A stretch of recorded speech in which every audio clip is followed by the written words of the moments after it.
Oh, you're recording already? Yeah, I just gotta go. Alright, okay, let me maybe here.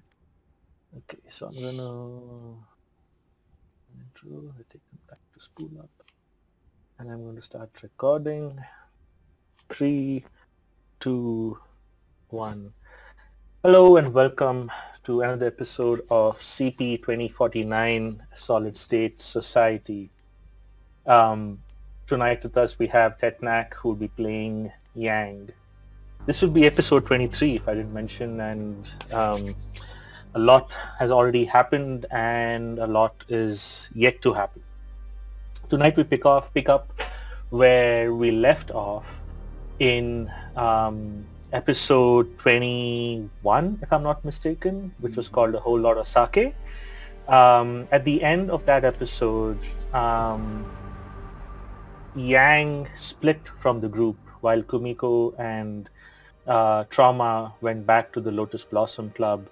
Yang seems to have, in addition to consuming a lot of sake, read the players on the field from a different light.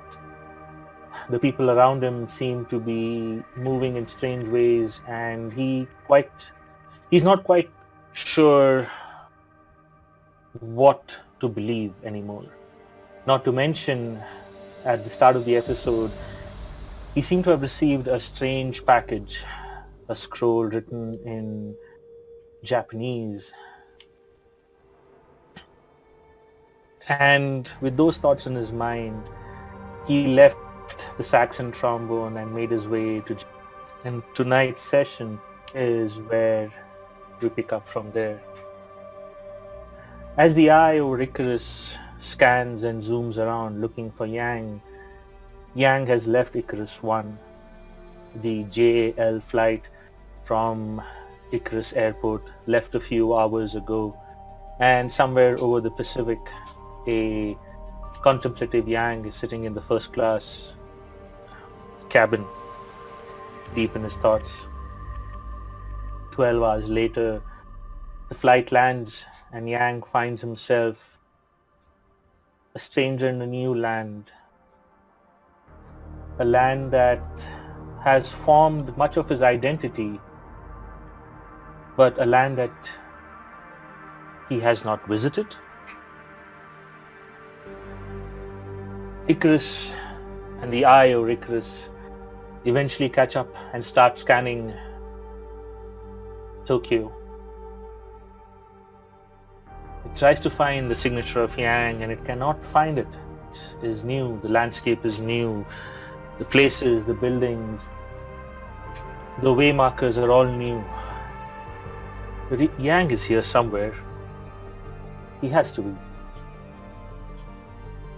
And then somewhere in the Shinjuku district, Yang's body signature is picked up, and we find Yang in a lounge surrounded by what seems like modern geishas as he is continuing to drink his sake. We'll let Yang take over. Let me ask you a couple questions there, Zypher, before Sure. I get in. Do you have the handout of the invitation again? Sure. Is- I shall put it in a thing. So this invitation, so as not to by chance show it to others unintentionally, was sent to Yang through a private message. Gotcha. And I will save it, edit it, and show it to Yang now. You should have it in front of you. Do you see it? Yes, I do. Awesome.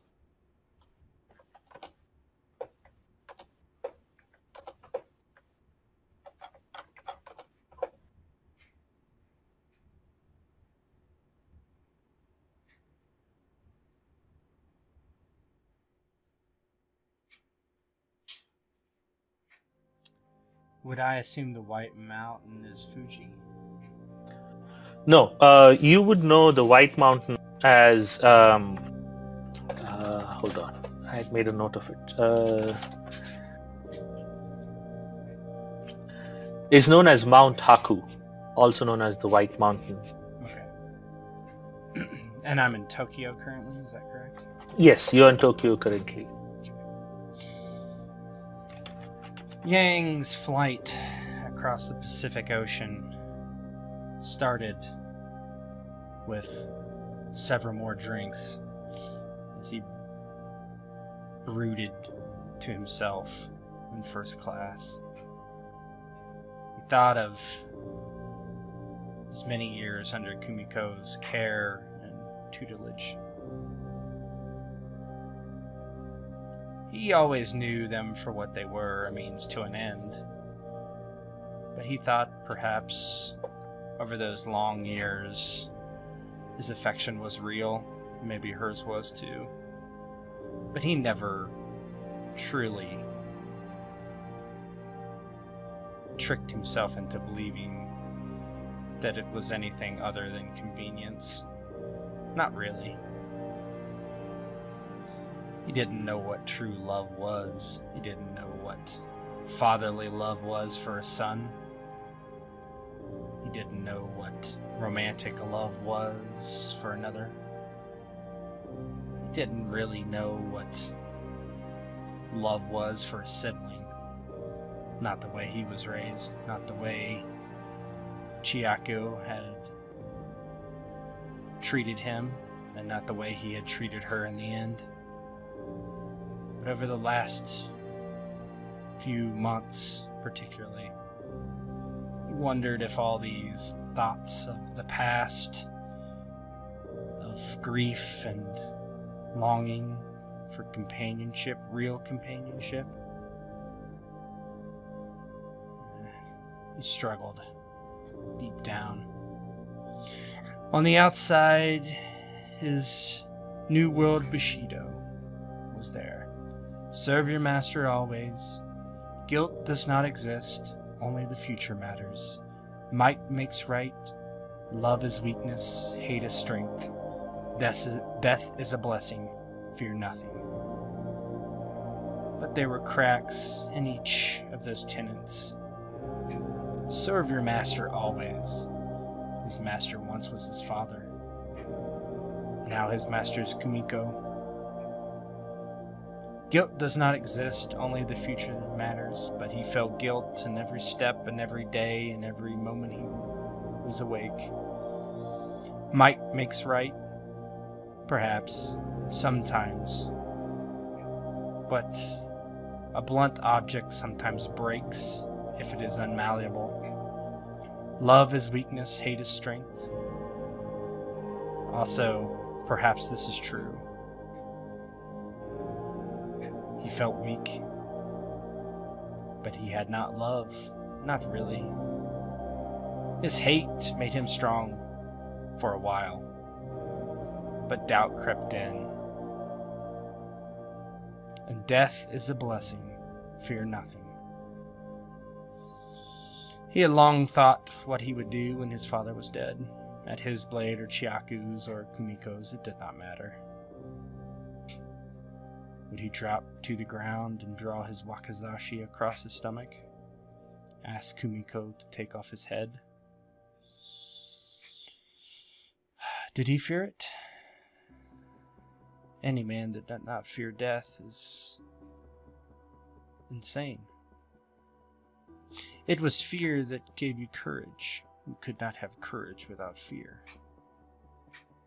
So fear was something. On the plane, he looked at the scroll, read it, had no fathomable clue who could have sent it or what it could have meant. Not really. But the time was right. He needed a break. He needed to flee. From Kumiko, from Chiako, from the others' trauma machine. From the death, from the killing, from the plotting, from the lying, from the deceit, from the hate, from the shadow of his father that cast from his tower all across Icarus.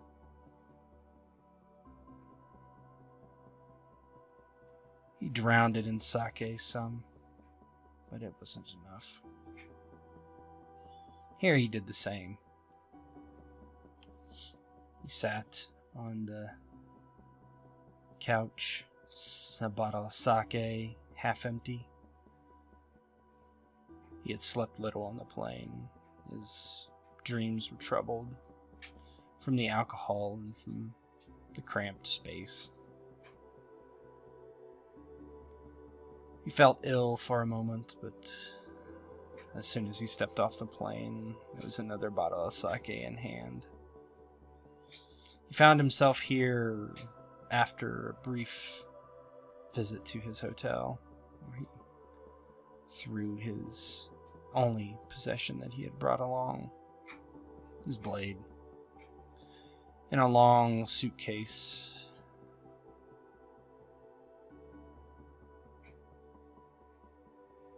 He was surrounded by pleasure girls. They barely interested him, in truth. A momentary distraction. He lifted his cup to his lips and drank, pouring it again for himself. He had been doing this lately, a ritual that was frowned upon by those of his culture. The Gaijin, they did it without thinking. But pouring for another was self-sacrifice, and receiving it was a blessing. To do so, to pour your own drink, it was improper. The old ones say it was a curse. Here he let the women pour his cup from time to time, but he acted rashly, pouring his own cup when he would forget from the blur of the alcohol, the stench of the sweat. He looked at the faces of these women. He knew behind their eyes they hated themselves, as any that would be put so low. He felt, was it pity? He had never felt that before, not for any of Kumiko's girls, certainly. They were a means for an end. He assumed somewhere upstairs there was a Kumiko here, a Yang here, looking down, counting their credits with every lap dance or blowjob.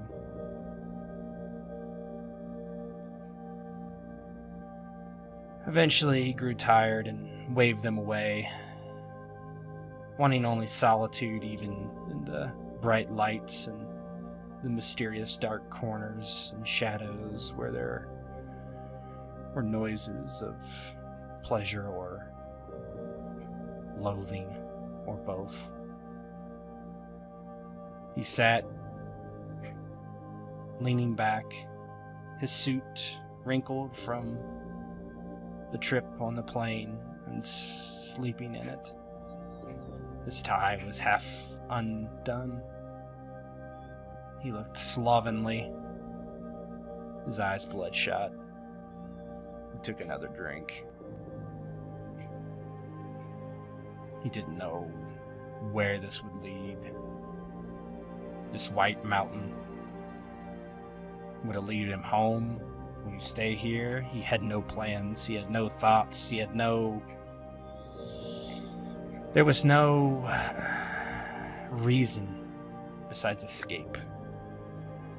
Escape from his thoughts that were so wrapped around one another, fighting as if in a duel to the death.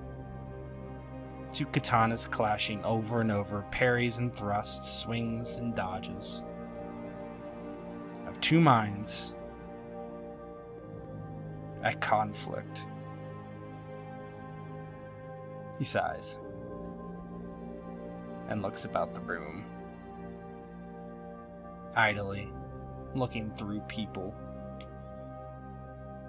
It was hard to see if he really saw anything or anyone.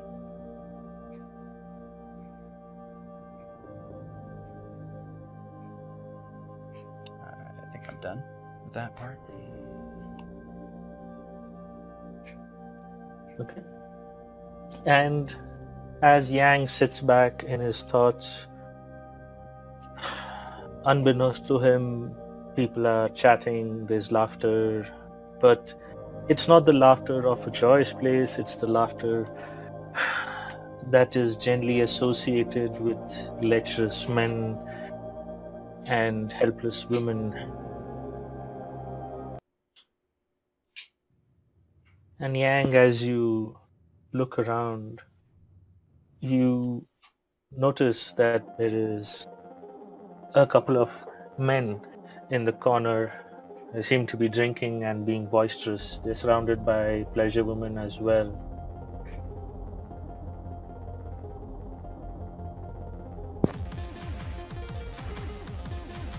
They are definitely well dressed, extremely well dressed for a place like this. One clearly seems to be the leader, the other is more subservient to him.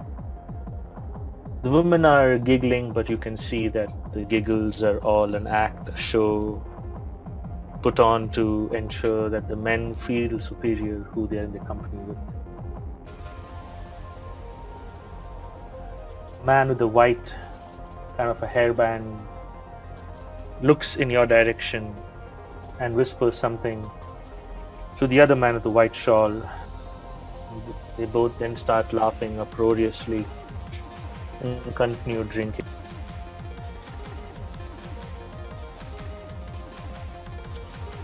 Yang's face flushes for a brief moment, as anyone would. He was completely out of his element here, and he quite knew it. He took a deep breath, exhales, chooses to swallow his pride. He was unarmed. He continues to drink. That was all he was suited for currently.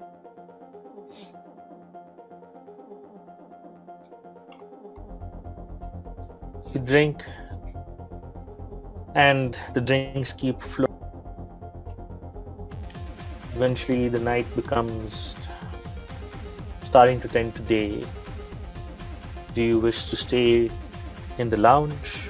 Do you wish to go out and explore the city? What is your next step?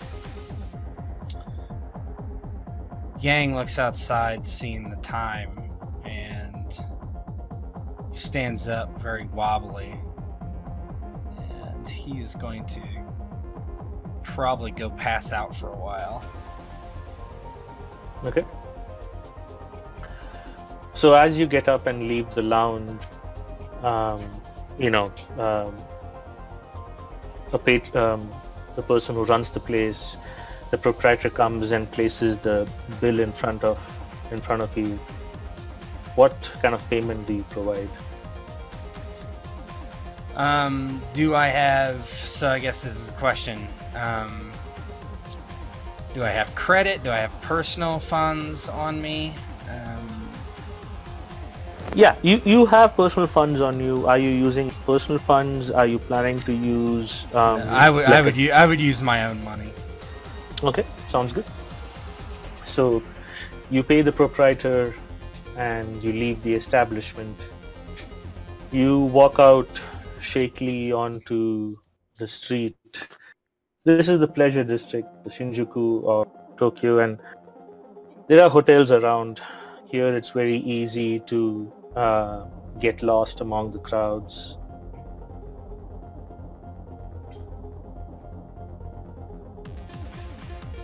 Yeah, Yang stumbles out and turns and begins to walk towards where he believes his hotel is. Okay. As you are walking, there's an air about the place. It is getting to be late in the night. It's around 4:30.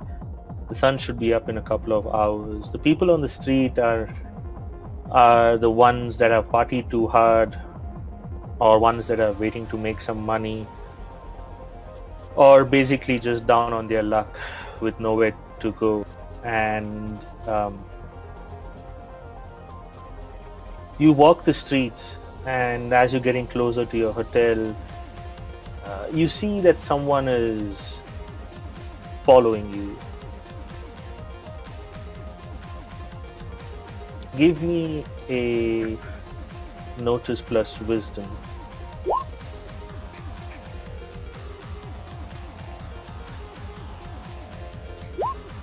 Yeah. Nice. So you feel somebody is there, but you know, you're quite sure, and you're not sure if it's the sake that's acting up or if it is, you know, it's just the thoughts that are running through your head, and you almost stumble a couple of times on your way, and at one point you don't notice it, but you step on someone. And he's like, "Hey!" Yang looks down and... You're laying on the ground. Maybe you should get up. You don't make a very good speed bump. "This is my ground. You are the one walking like a buffalo, not paying heed to your surroundings." Grounds are supposed to be flat. You're very unflat.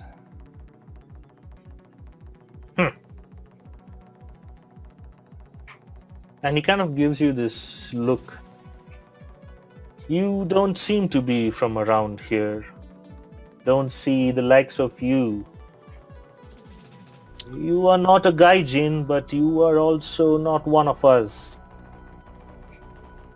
Tell me, stranger, are you here to forget your past, or here to make new mistakes?"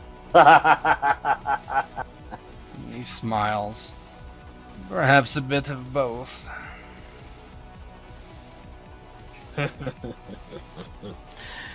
Well. One cannot expect nothing less from people walking the Shinjuku district at this point in time. But you seem to have picked up some interesting people that seem to be concerned about your well-being. Oh, really? Muggers? Yeah. Straightens his tie a bit. They're too well dressed to be muggers. No. They're the ones who run this place, and they generally do not like people who don't seem to be from this district. You see, we don't get many tourists down here, and you, my friend, certainly look like a tourist. And you definitely hold your sake like a tourist. Oh, is that so? Well, I wonder how long it took you drinking to find the ground a suitable place to sleep. I always drink on the ground. That way when you fall, it doesn't hurt. You see, I'm old and wise, and through wisdom I've picked up many such cones of knowledge. Well then, I tell you this. If I give you a few credits, what do you think you can slow these two down behind me with your unflat speed bump in the road? For a few credits? Enough to buy some more sake. For a few credits I can tell you how many there are and where are they coming from. But you see, it's been a boring evening. I saw a hooker almost get beat. She fell to her knees, and well, there was no entertainment, you see. But you seem fresh meat. Maybe I might get a fight out of this. So what do you say, gaijin? You might as well be a gaijin. He narrows his eyes at that. What are you wanting from me, old man? Entertainment. I suppose. Fine. Right behind you, two men, well dressed, short, stubby little things in their hands. It's gonna hurt if it pierces you. I'm sure it will.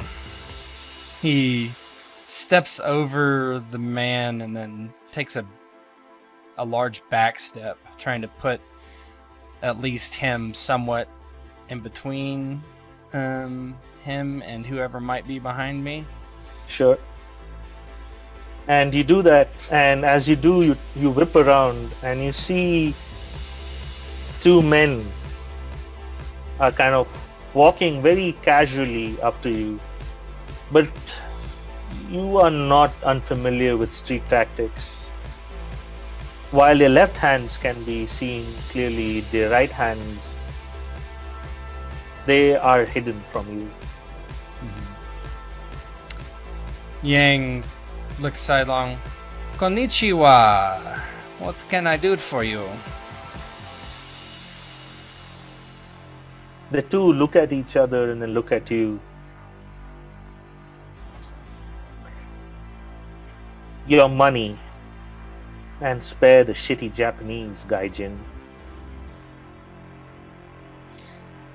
I do not believe I am a gaijin. No, you're worse. You look like us, but you are definitely not one of us. And you're in a place where you do not belong. Do you think you can just waltz into our district and take what is ours? No. I took nothing from you. What could I have taken? I paid for my sake and I'm leaving. What do you need? Money. You paid for the sake, yes. But it seems the proprietor forgot to add taxes. Then perhaps you should talk to the proprietor. We did. He will not make the same mistake again. But what is to say someone like you won't come back to a place like this? Maybe you should learn price of such mistakes. You cannot just waltz into places where you have no business being. There are other pleasure districts. Yang shrugs. Which one would you suggest? Can't say I'm very fond of this one anyway. The one near the docks, where rabid sailors go to. The hookers are cheap, the sake is shit. Someone like you could or would enjoy something like that. I do not think that I would. Do I look like that I would? You both look like... well, you definitely smell like someone who does the grunt work around here. Street crimes. I cannot say that I am very impressed. He straightens his tie. Impressed? Well, I hope this impresses you, and now you see their right hands come out and they both have what look like thermal knives in their hands. So, taxes or life? Is that all?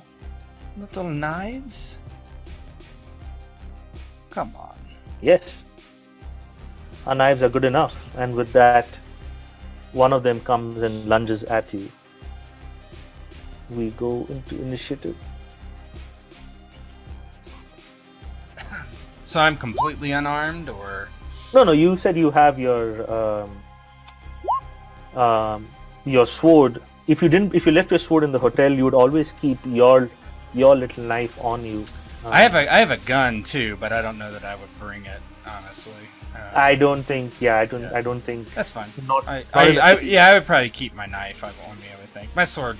I did say was in the hotel, so. Yeah, I mean, you brought it to Japan with you, but. Oh yes, I definitely did. Yeah. that thing goes pretty much where I go. Correct. So he comes at you, and how do you react? You are the top of the order. I immediately throw a front kick towards his chest, trying to knock him backwards, and hopefully drawing my blade in directly afterwards out of the sheath on my back.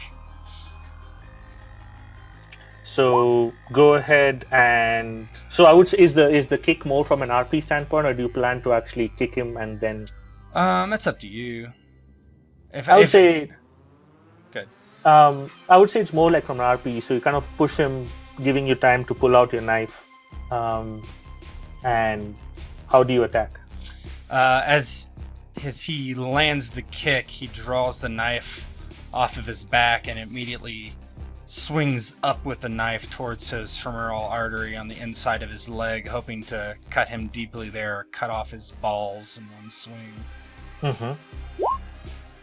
Go for it. That's my therm knife. Mm-hmm. Whew. So, yes, you do go for the vein that is definitely connected to his man parts. And you can immediately see that he drops to the ground, clutching his balls, and he screams, "Ah! Ah!" Oh, excuse me, and looks to the other guy. I think your friend has had a problem. And he looks at you and looks at him. Where's the knife at this point? In my hand. Okay. Yeah. And he looks at the knife and he looks at you. He's like, fuck. And he picks his guy up and he's still clutching his balls. He just kind of, puts his arm underneath the other guy's arm and starts dragging him back. Oh, Yang steps up and stabs the other guy in the back. Okay, go for it. In the liver.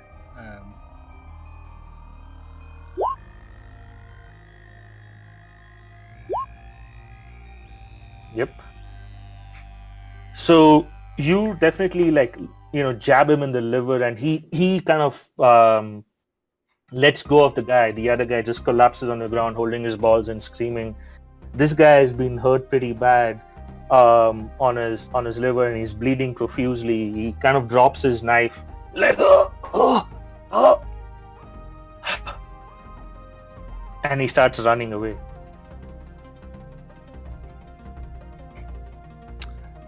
Yang scoops up the knife off the ground and tries to throw it into the guy's back as he's fleeing. Okay, so give me a... No, so there's no throw. So I would say this would be more like a... Athletics or something? Exert? Yeah, exert, yeah. No, not exert. I would say go for shoot, because it's kind of like a thrown thing. So go for shoot with dex. Yeah.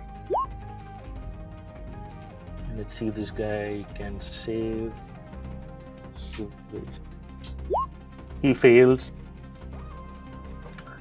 And he doesn't have enough, he's just a street, and as he's running away, you can hear, you throw the knife, it hits him in the middle of the shoulder blades, and he goes, "Oh!" and he just face plants. He simply shrugs, turns, and the guy that's bleeding out raises his boot and curb stomps him in the back of the head. And as his foot lands, he grinds it into the ground and turns and looks at the old man. Entertained enough. At this point, he's sitting back and he's giving you a look.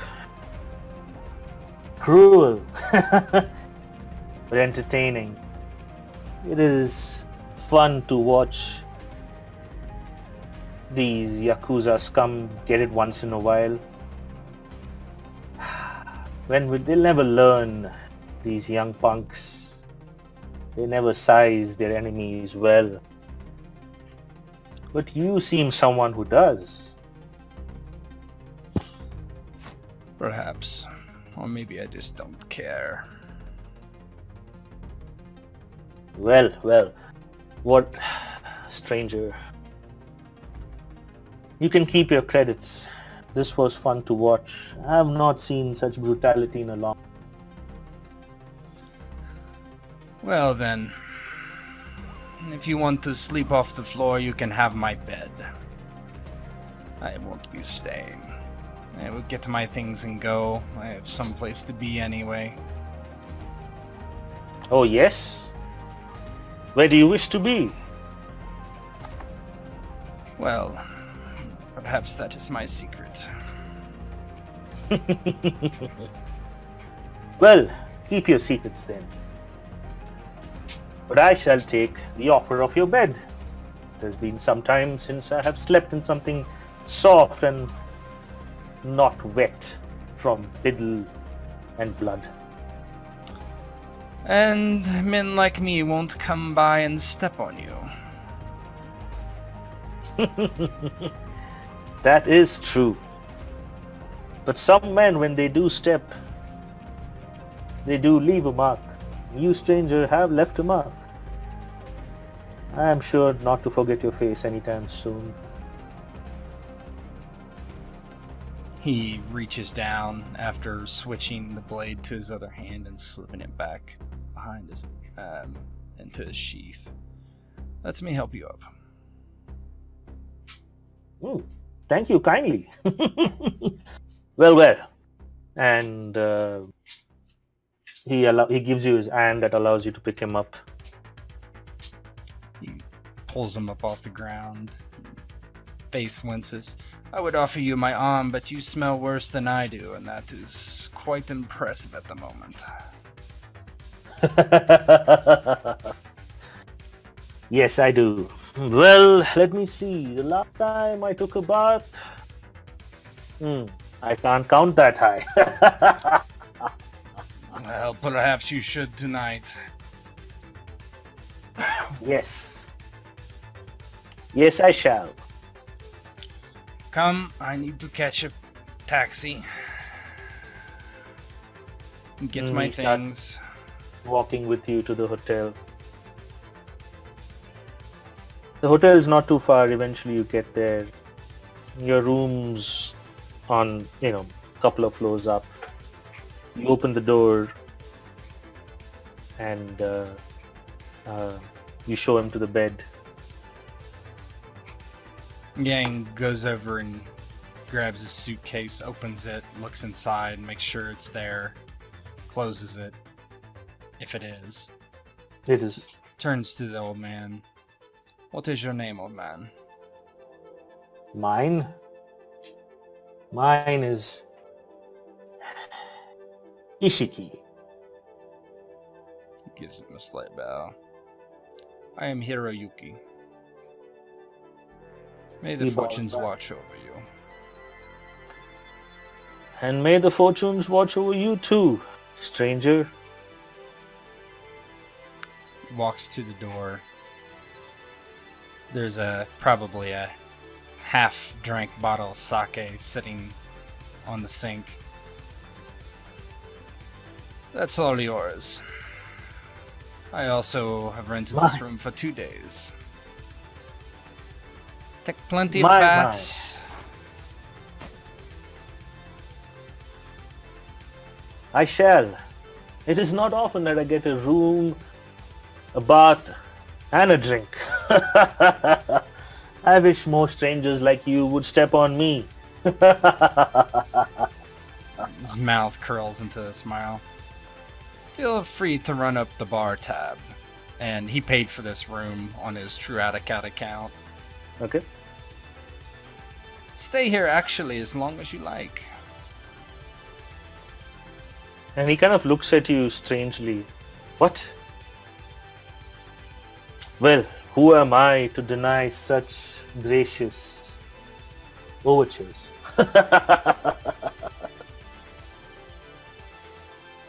Have fun. And he opens the door looks behind his shoulder and closes it behind him. He's feeling like he's sobered up, right? Mm-hmm. Just kind of the fight and enough of this, he says to himself. It is time, hero. He smacks himself across the cheek. Banzai! And he walks down the hallway. You walk down the hallway? Yeah, he's going to try to get some sort of transit to the White Mountain. I don't know how far that is, but...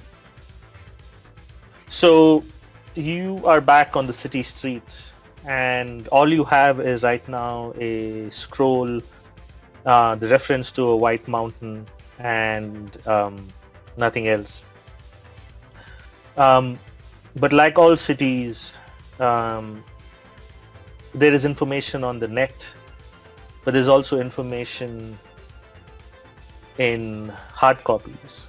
When you search for the reference to White Mountains on cyberspace, the information doesn't make sense. There's a lot of gibberish. You get White Mountain gangs, White Mountain drugs, White Mountain Corporation. There's just too much noise. And you're also not able to discern what that symbol even means. So some of the options are, like all major cities, there would definitely be a library, right? Like a city library, or where you can go and research and look up stuff. So actually, Hiroyuki goes to a public, basically a LAN cafe or something like that. Pays for it, looks everything up, sees that he's not getting anywhere, scratches his beard. Well, let me see if my friend knows anything. And he'll go back to his hotel room and rap on the door. Okay. So 1 minute, let me move you back. And you rap on the door and there is no response. You wait for a while, you rap again, and from it like, hold on, and like, oh no. You can hear someone kind of, screaming from the back of the room. You wait for a few more moments and eventually the door opens and he stands there with a towel draped around, soaking wet. Oh, you're back. Did you think I was a geisha? Well, she should be here any moment. Yang yes. steps in. Well, perhaps put on a robe. I have a few questions for you that I need to ask you. Certainly. You can ask her as many questions as you want, but hey, he kind of taps his wrists. She's going to be here anytime. Give me a moment. She will wait. She can, but I can't. And he kind of walks up, he turns around, walks up, and you can see his bare ass bum. Yeah, he gives like the old rubbing the forehead, and oh god. He goes back to the bathroom, gets a towel, wraps around, and comes back and sits on the bed. Give me a moment as I help with a image for I want.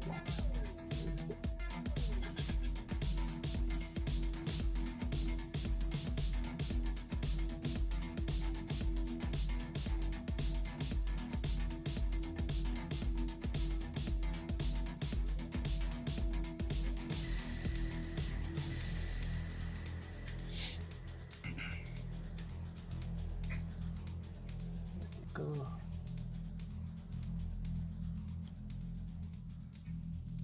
And there you go.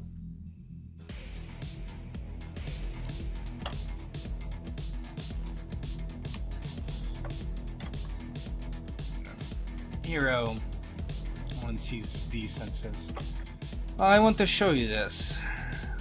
I would prefer if you did not tell anyone else about this. Ah, who else will I tell? I'm a street bum. Anyone who asks you, that is who. And he pulls out the scroll. Tell me what you know of this. Don't worry about all the talk of my lack of everything. What is the White Mountain? What is this symbol? The White Mountain.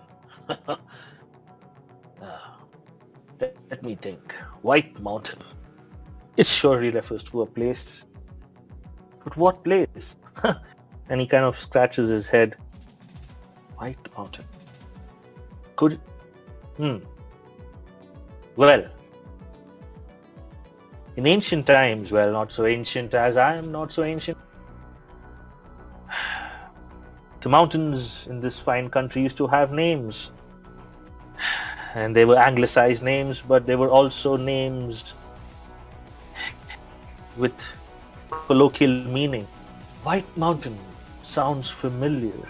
It lies to the west of us. Could it be? You think it is actually not some sort of analogy for something? No. It is... When the Japanese name things, there is always a meaning behind it. But as we became more westernized, we had to, well, give it names that the world could understand. I'm trying to remember the old stories my grandfather used to tell me. The White Mountain, it does ring a bell. I think it is called now Mount Haku.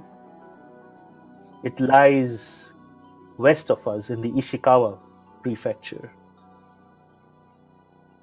How far is it? Well, if you take the Shinkansen, about 3 hours.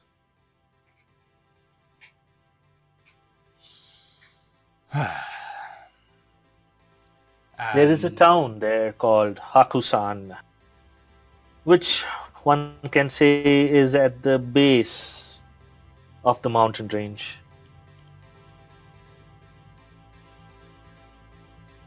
He puts his fingers to his forehead. I hope I am not climbing a mountain today. I am too hungover.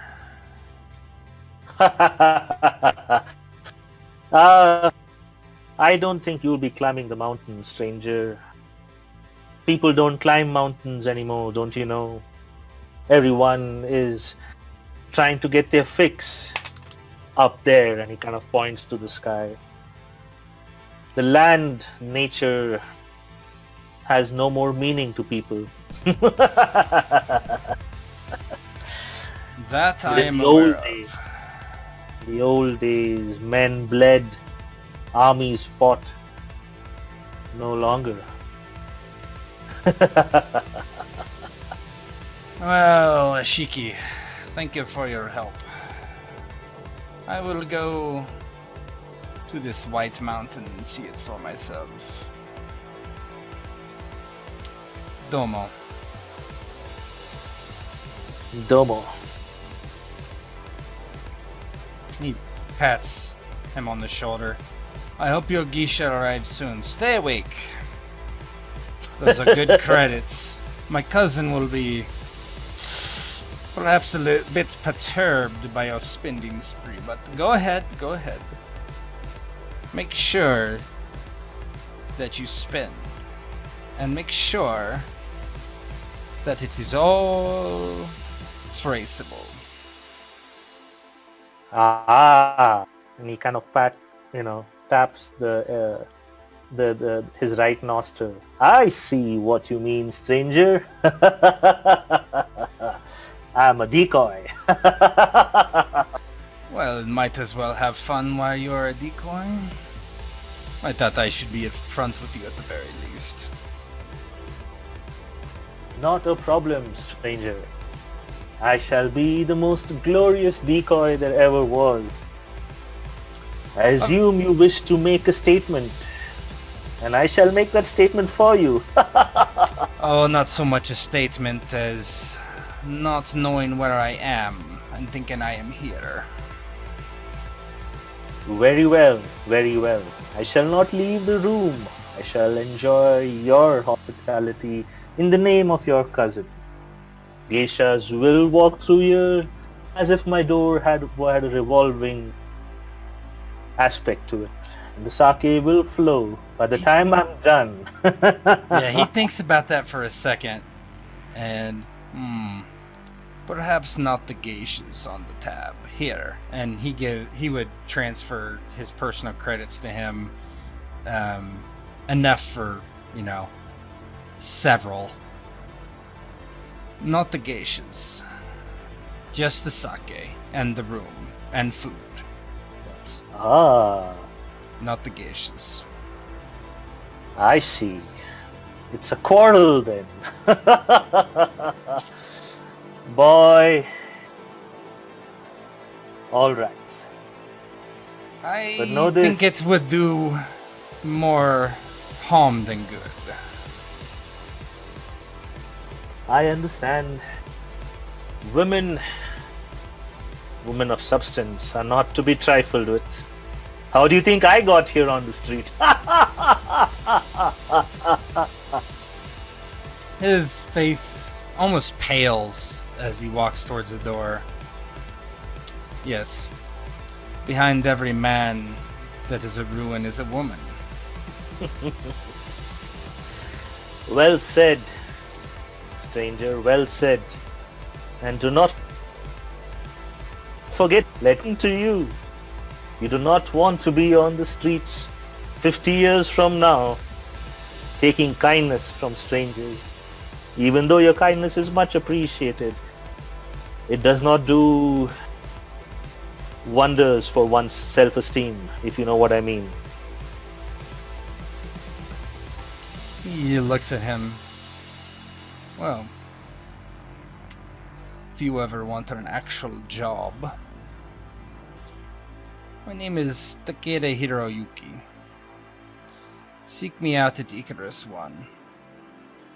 I'll put you to work.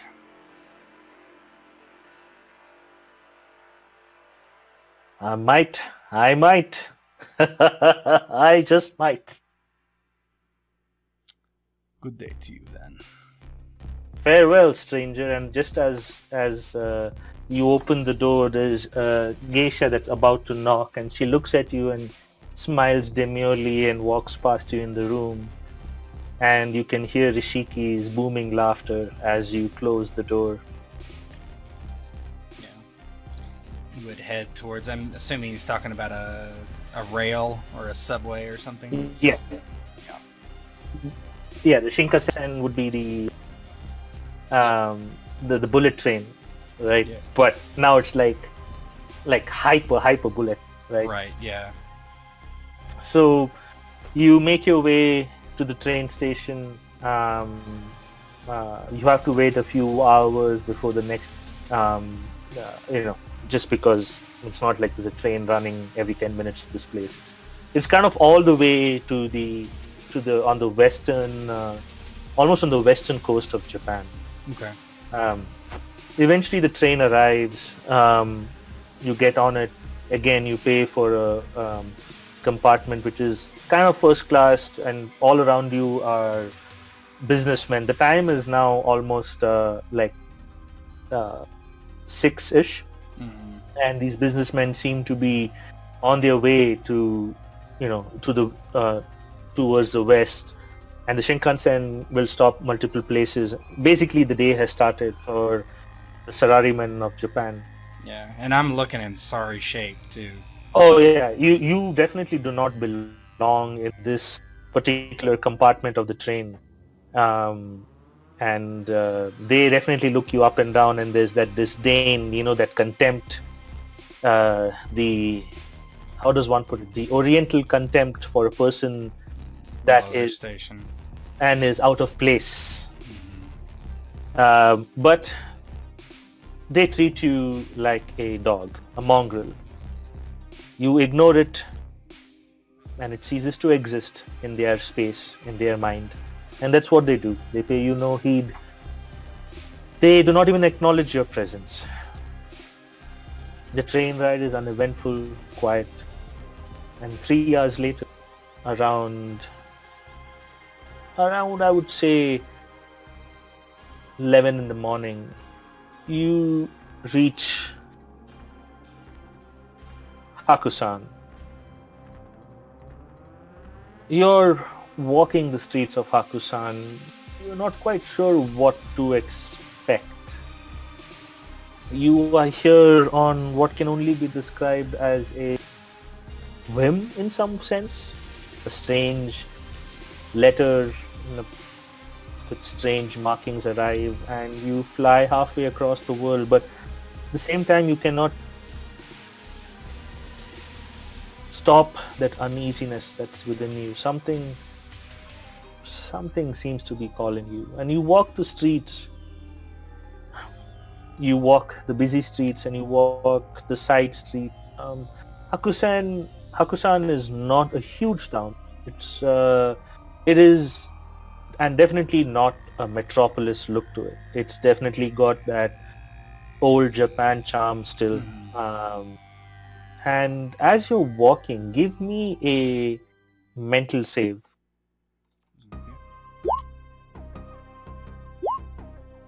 Jesus. Nice. As you're walking, you stop.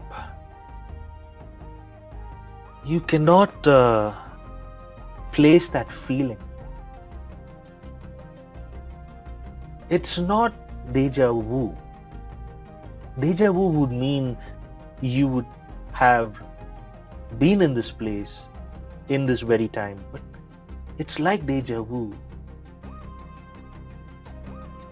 But the world was a little different when you remember this.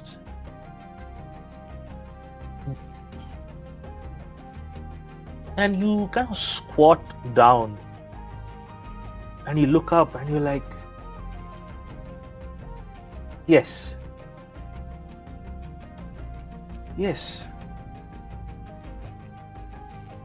And a memory comes flooding to you when you do that.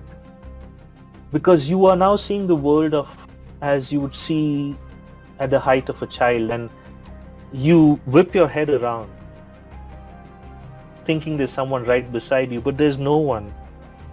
But in that memory you could clearly remember holding a hand, a strong, powerful hand. And you remember walking down the street. Not too far, there's an alleyway about 10 blocks down the street.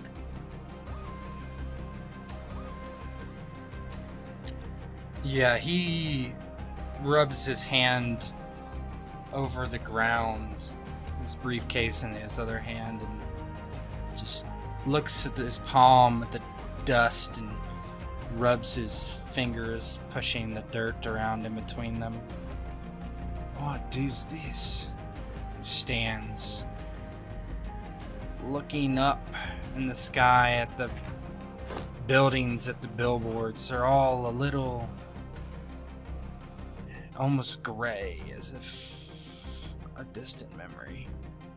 His feet move without him even really realizing it until he's adjacent to the alleyway. His head turns and looks down, looking at the storefronts, wondering.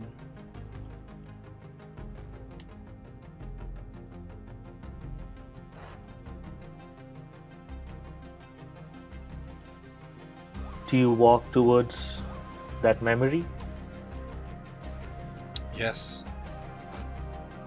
You keep walking, and 10 blocks later you look to your left, and now the memories are coming a little faster. You remember this place. You remember sticks. Men holding sticks. And you thought it was funny. when you watch men holding sticks.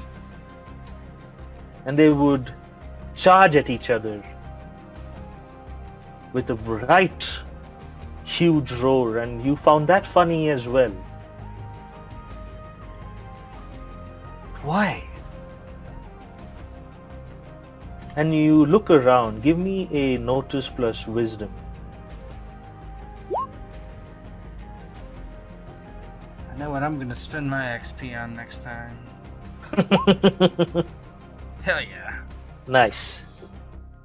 You look around and you see what do you call this? I guess a signboard.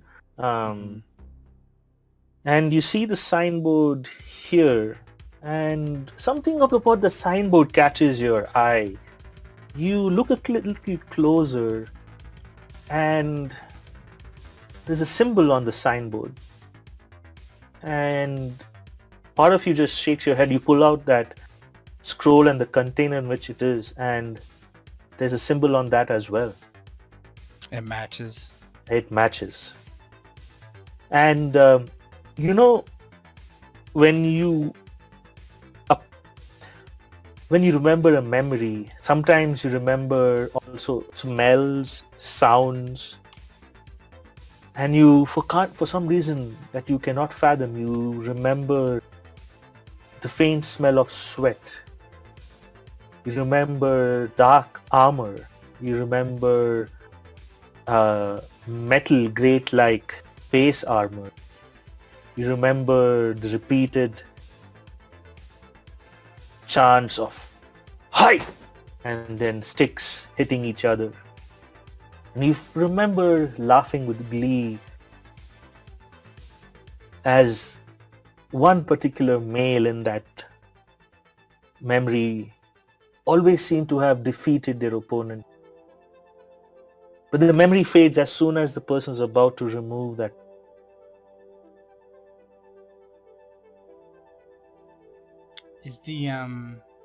Is there a way to go inside? Does it look abandoned? Does it look... It definitely looks abandoned, and you get closer. You see that there is like a padlock on it. But it's interesting. The building is old, the walls are old, posters on the walls are crumbling, there's refuse on the street, but the padlock is brand new.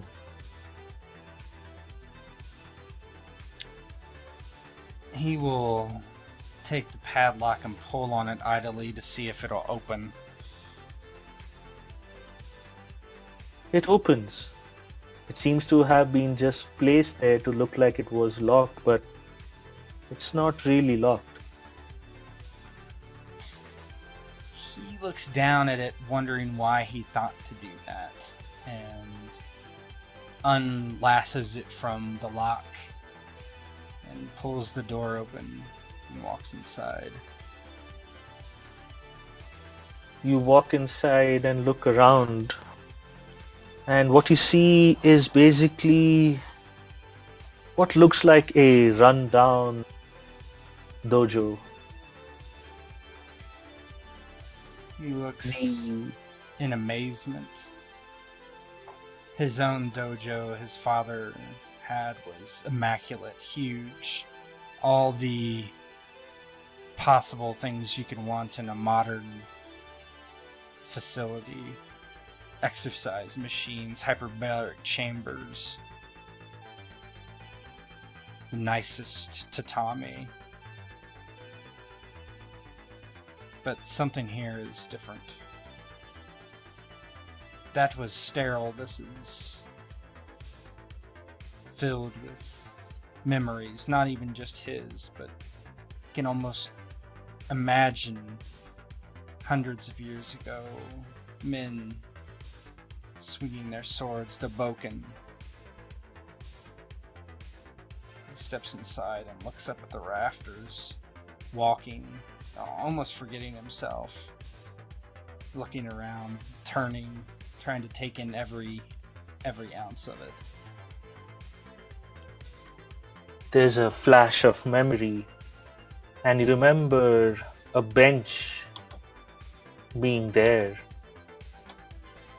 You remember looking down, seeing little feet dangling off the bench, swinging. You remember laughter as your hair was being ruffled.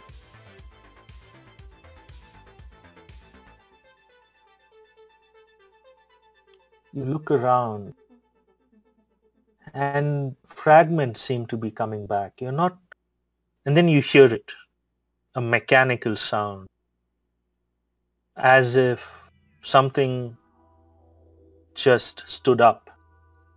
And then you can hear the thump, thump, thump, as mechanical feet seem to be walked along the wooden floorboards. And this Thump. is not a memory, this is actually happening. Yeah, so as you are kind of focused on the memory, then you realize this sound is not, and you kind of jerk your head around, and you can see a very strange, what can only be described as a robot walking towards you. The robot seems to be dressed in traditional armor. In its hand it holds a large sword, a Japanese sword. The sun catches the sword and you can see, a glint kind of being emanating from the sword. The robot stops in front of you and bows. Yang really doesn't know what to think. I'm sorry, I thought I might have recognized this place. It is not my intention to intrude. He doesn't know if it can respond. He's just kind of a little bumfuzzled and confused. No intrusion. A Takeda is always welcome. But are you truly a Takeda? I was. I am Then- Takeda Hiroyuki.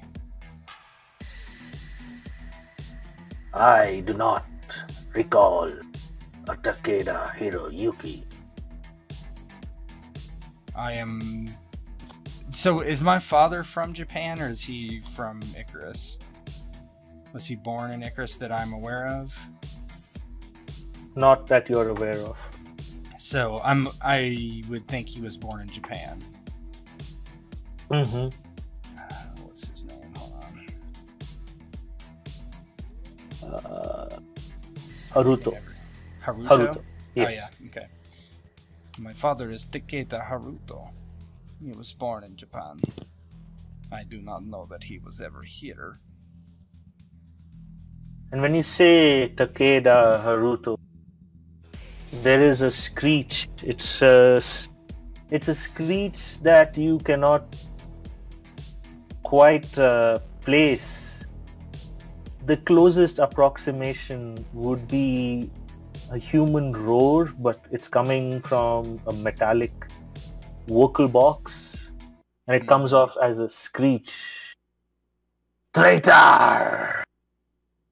And with that, he raises the sword. What? And he, jumps back and is trying to fumble out his katana out of his briefcase. Prepare! Prepare for what? I have no qualms with you. I am attempting to... I am at odds with my father and have been for some years. Haruto Takeda! Traitor! Prepare! And he comes charging at you with the sword drawn high. And he's coming in a traditional, full-on traditional, the sword combat style.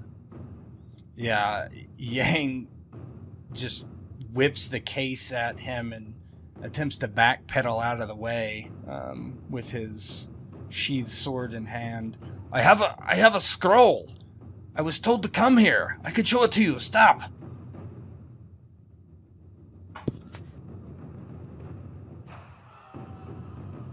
Arm yourself, traitor! I am no traitor. I have no idea what you are talking about. Haruto Takeda! Traitor! And he's now swinging, so... Yeah, he would, once he swings, he draws his blade out to try to parry. Okay. And here's the first attack. And what he does, so what it does is it brings the sword and it hits you, but you realize that the edges are not sharp, but it definitely hits you. It's like almost like a metallic club that is coming down on you, and it's like whack. It comes down across your left shoulder, and just as about to, you're trying to parry it, you see that the robot does a twirl around you and brings it down again. And you have not seen this style where within the same movement you are being hit twice, and the second one comes and hits your right shoulder as he's about to do that. I guess you move and it just glances past. So you take 7 damage, but it's not like you're being cut open, but you're being like beaten. Okay. So do you want me to take that down? Yeah. There you go. It didn't work. Oh, What? It is not coming from your token? Well, I did it on my sheet and it didn't do anything, so I'll just do it on my sheet. I don't know. That's fine. Okay. So, Hero stumbles and is like, I told you to stop! And he attempts to get inside the larger sword and almost does an uppercut with the katana at the mempo of the robot, trying to smash it. Okay.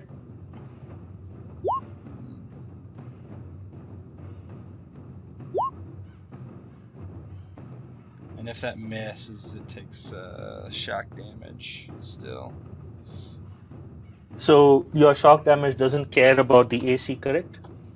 Let me look at this. Yeah. I'm pretty sure you ignore shock damage from melee, so he can't shock me. Mm-hmm. And then shock damage of your weapon treats all targets as if they're AC 10. So there's that one. And then I have Armsman in here, but I don't think I actually took that. I think that's the one that was my level 5 one that I really never took. Yeah. Okay, so let's leave the Armsman out of it. Yeah. So the shock damage of your weapons treats all targets as if they were AC 10. Yes. Yeah. So what happens is, as you are bringing the, you're trying to hit the face mask, correct? Yes. And the robot moves its face mask, like it moves its face. And since it's a robot, it doesn't really, it has limitations, but it can definitely flex its joints better than a human. And the face moves, but the swing still's going through, and you basically kind of glance off its shoulder plating, doing 6 damage to it, and it kind of gets pushed back. Hero is, I kind of imagining them circling each other, right, walking in a circle. You do not need to fight me. I'm not your enemy. Stop this. You may believe that my father is a traitor, and he very well may be, but I am not my father, and I never will. With my every breath, I fight against him.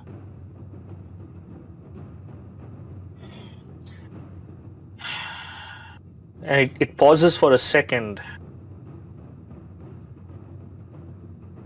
And it says, "Then prove yourself worthy." And it brings the sword down again. Yeah,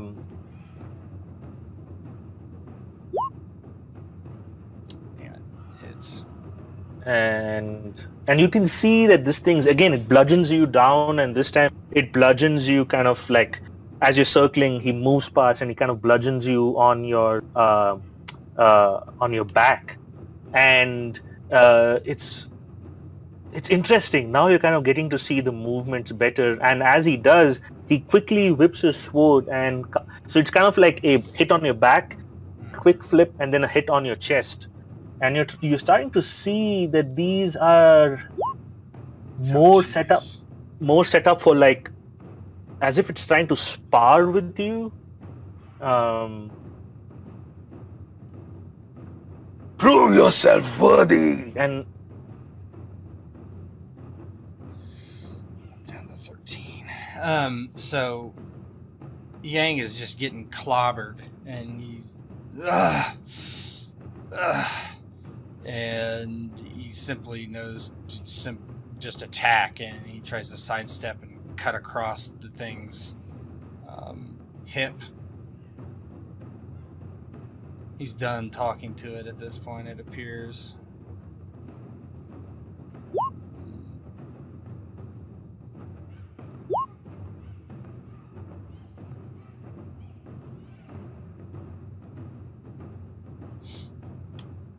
So 6 damage, looks like. oh, yes. So this time you are basically able to get it right across its chest, and you basically split its chest plate open, and you can see the wires kind of hanging, and you see the metallic heart, chugging in there. Lights are spewing. Well done! But the warrior does not give up. Prepare! And he comes at you again. That's a miss, thank God. Second one comes at you. And that is 2. Mm-hmm. Well done! You are learning quickly, traitor. Yeah, the thing swings and he steps out of the way and parries the blade. The follow-up, he ducks underneath, and he's face to face with this thing. He says, "I am no traitor." And he spins and tries to swing at the back of its knees. Let's see.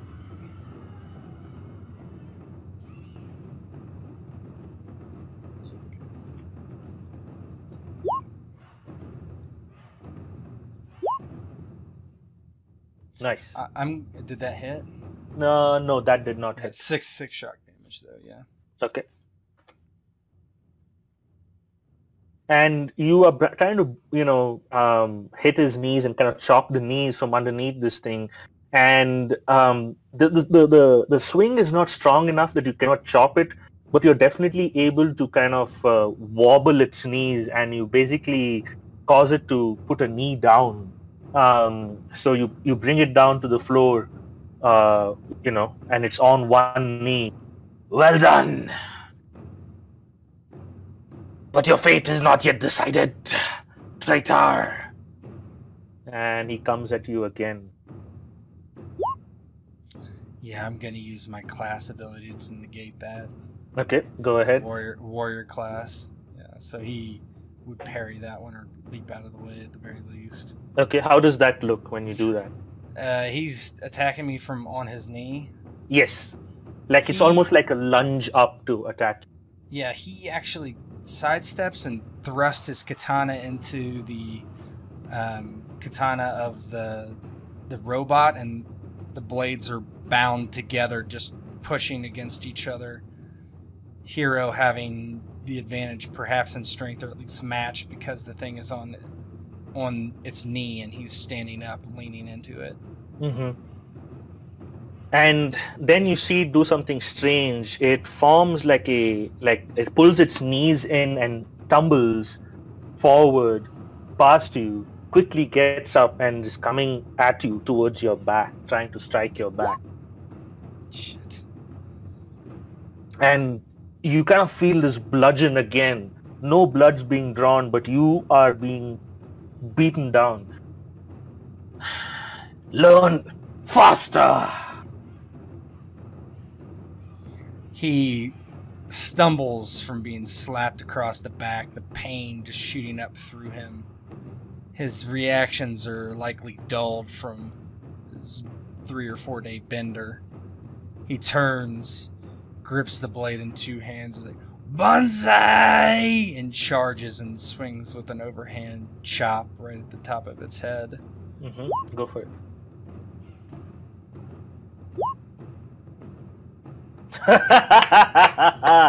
Nice.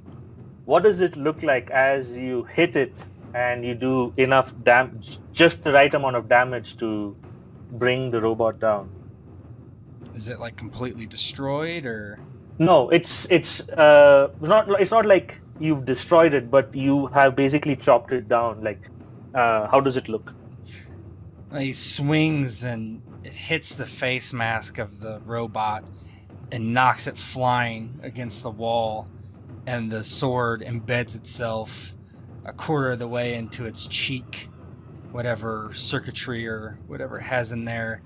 And Hiro, as he would in a lot of situations trying to clear his blade, quickly kicks the chest of the robot and slides the blade across the what it would normally be flesh and pulls it free. Turning it, he points the tip of the blade towards the robot, not even knowing if it was disabled at this point. And the robot just lies there, and you can hear the words, well, done. And you can see that it powers off. And as it powers off, there is a compartment that was behind the chest plate. It opens out and a smaller scroll kind of rolls out and onto the floor. Hiro is in pretty bad pain. Ugh. The fuck? He clambers forward, kicks the sword away from the robot, grabs the scroll, yanks it away, stumbles, leans against the post. Damn. But he's only got one thing on his mind. He wants to know what the hell is going on. Will hungrily open the scroll and begin to read it. All that is there on the scroll seems to be an address. And when you read the full address, you realize that the address is within Hakusan. You open up your compad, you enter the address, and you see that the location is about 4 miles from here. What looks like the center of the city, the more modern part of the city. Yeah, Hiro doesn't waste any time. He tucks the blade, or the scroll, into his pocket, takes the sheath, puts it back, puts the blade into his sheath, doesn't even bother with the suitcase, stumbles outside and tries to hail a cab. You make your way outside and you wait there for a couple of minutes. People kind of walking by you look at you strangely as you're kind of a little hunched over, holding your arms, chest from the beating you took. And eventually a cab drives by, you are able to hail it down, you get in. Oh, where to? He would repeat the address on the scroll. Very well. And he kind of pulls out and starts driving. About 15 minutes later, it's not very far, you get to the location. He drops you by the curb and he points. And when he points, your eyes follow and you see that there is what looks like an interesting sight. Among the modernity of Hakusan, the modernity of this age, in the center is an old traditional Japanese house. A house that would have belonged to someone powerful if this was a small town at one point in time. And when you see that house, a second memory hits you in the face. It's like a freight train. You remember standing and looking up at it, but it looked much more gigantic. It looked huge. You don't remember all this scruff, all this modernity, all this pile of humanity around it. Just that house. And you remember holding a hand and walking those stairs. A powerful hand.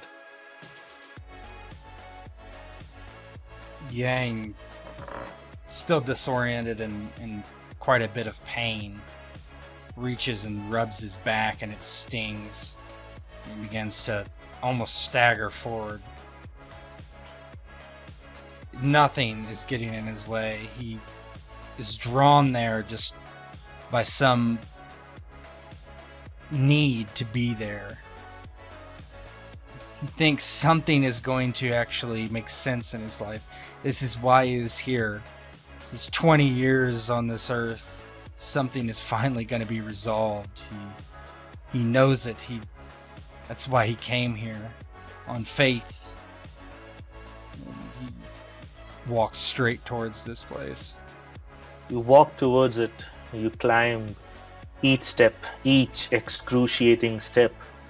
Eventually you get the door, and the door is massive wooden doors with brass studs pointing out, with huge rings for knockers, and you're about to knock when the door just just pulls open ajar and you see a light through. Hello? Hello? There is no response. Is there anybody else around, like just on the streets, or? There are people walking around the streets, but they look no different from any other city. They're just minding their own business. Okay. No one's paying any heed or attention to you. People walk past this house, but it's interesting. It's almost like the house doesn't exist. Pushes the door open and looks inside. Hello? There is bright lights coming from deeper within the house. But no response. Hello? But he raises his voice, and if nobody answers, he finally steps in, looking around, just very uneasy. And the moment you cross that threshold and both your feet are planted well within the house, you are like, the memories now cannot be held back anymore. You see a child running across the corridor into a room. You're not quite sure. You feel you've seen that child before.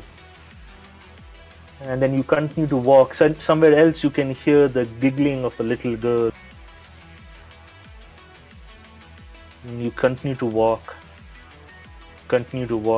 Eventually you get to a bright room. And as you're walking, you're seeing a man and a woman with two children walking, and it's shrouded. It's like they just shroud. You cannot quite make out the face, the physique, nothing. And you get to this room, and there's a man standing there. Hello? Ah, the sun has returned. What are you talking about? What is this place? Do you not remember, Hiroyuki? I remember something. I don't know. Do you not remember my face, Hiroyuki? He looks up at the man. I don't remember. What is this? Is the memory so repressed? Was the trauma so much? Who are you? I know you then? You do. You have sat in my lap as I've read stories of old to you, Hiroyuki. Or Hiro as I used to call it. Stories, only one person has ever read me stories. He looks towards the window, just wondering what he's thinking.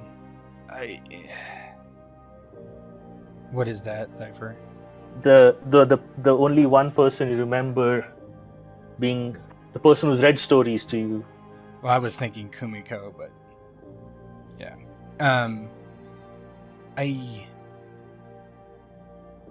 I don't understand. Why am I here?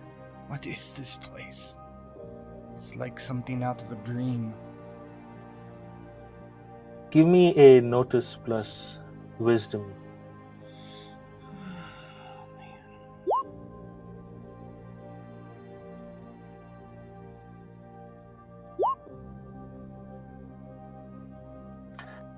Behind this man standing there asking you to remember, there are many pictures. These pictures are black and white, framed. Many seem very old, but one seems recent enough, new enough. Look at him, Hiro. Remember. He picks it up. I don't know. It's familiar, but is this my father when he was younger? Ah.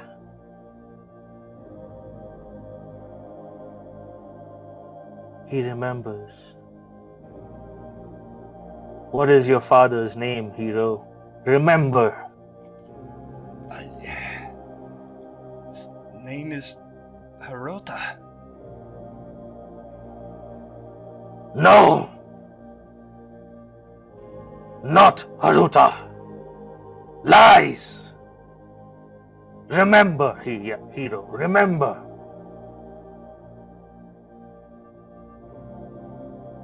And a memory floods.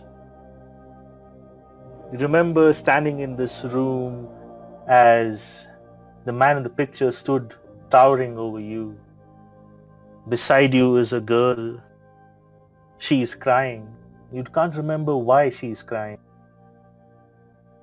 The man standing there looks angrily at her. And he looks at you and you look down on your little hands and they're all covered in bruises.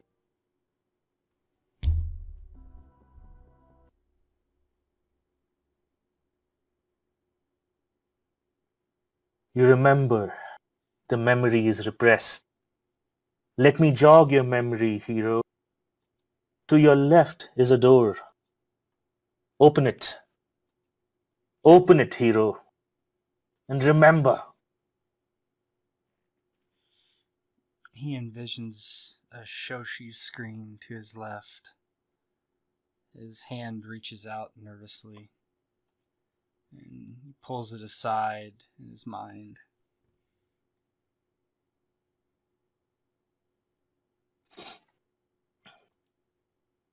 I can't hear any music if there is any. Oh, do you hear any music? I've been having issues with my music. Let me refresh. Good. You hear the music now? Yeah, I hear you. Okay. And you pull aside the screen door,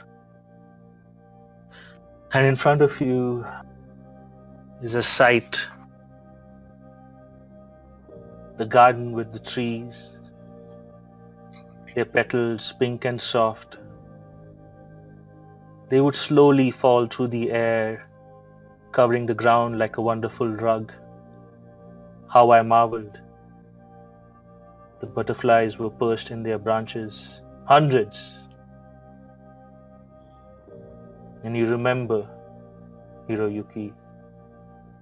You remember the tree, and the tree still stands in all its glory as you remembered.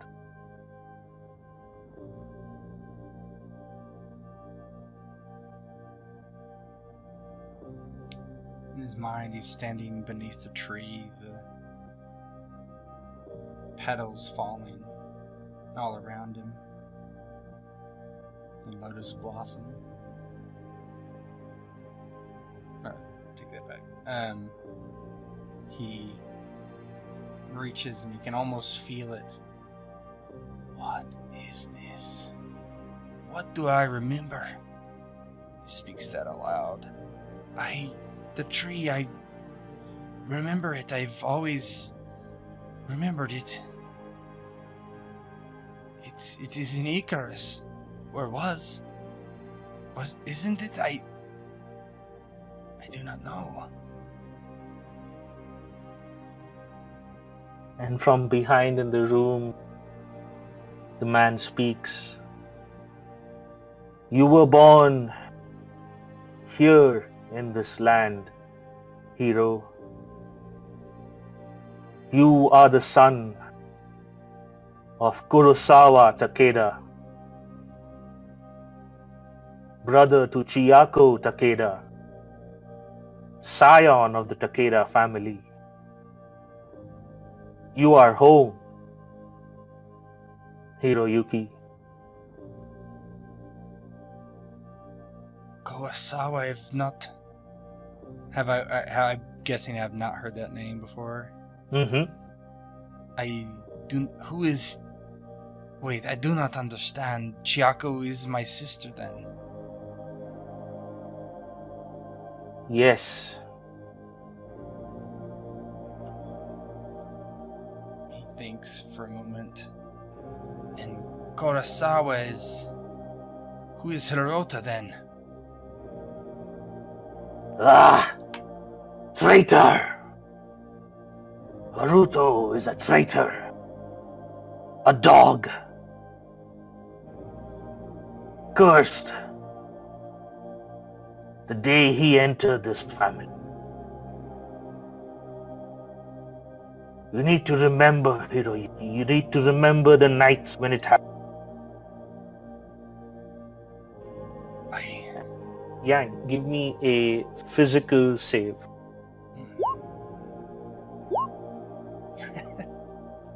Perfect. And as you're trying to remember all of this, the sake, the beating, the questions, the travel, the memories, this place, and finally the tree with the pink petals. It is all too much. And you cannot keep yourself physically up anymore. Next thing you know, you have collapsed to the ground, your head hitting floorboard. And as your vision starts to tunnel in and darken and your eyes start to close, you see this final sight, a memory, you're not sure. No longer is it raining, no longer is it dark. There's a bright sun, the sky is blue. There is a scent in the air, blossoms. You see a man standing underneath the tree, a tall, sturdy, broad-shouldered man.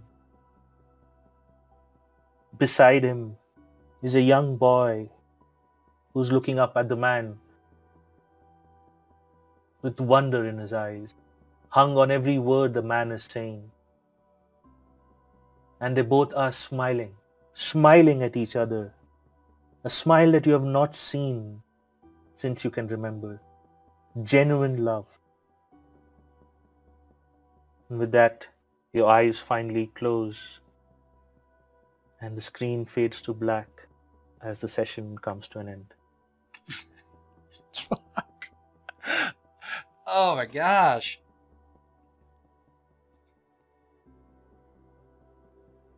Well, I'm going to be staying in Japan for a while. I mean, he's not leaving until he figures out what the hell's going on. So I've stopped the recording. Okay, stop.